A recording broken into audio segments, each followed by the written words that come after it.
आइए दोस्तों नंबरों के साथ खेलते हैं, ध्यान दीजिएगा। A B C D E का मान ज्ञात करना है।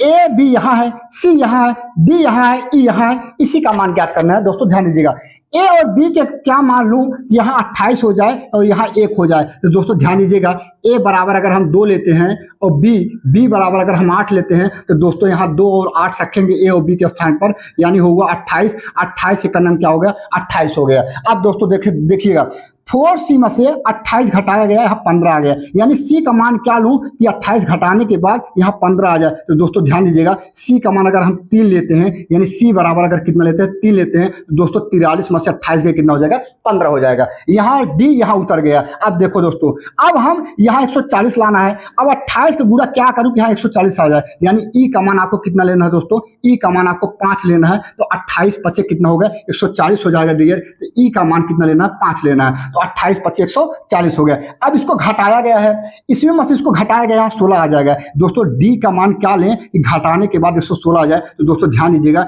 जो डी का मान लेना है वो आपको 6 लेना है, यानी डी का जो मान लेना है वो आपको 6 लेना है। डी यहाँ भी बदल जाएगा दोस्तों, यानी डी का मान 6 लेने के बाद 156 में से 140 घटाओगे कितना आ जाएगा, 16 आ जाएगा। यहाँ बी है, यहाँ बी है दोस्तों, बी का मान आपने 8 लिया है ना, यहाँ बी का मान 8 यहाँ रख दो दोस्तों, ये हो जाएगा 168। और देखो 28 6 का कितना होता है, 168 होता है, यानी 168 में से 68 गए क्या हो जाएगा, 0। यही A B C D E का मान आ गया दोस्तों। वीडियो पसंद आए जरूर लाइक करना।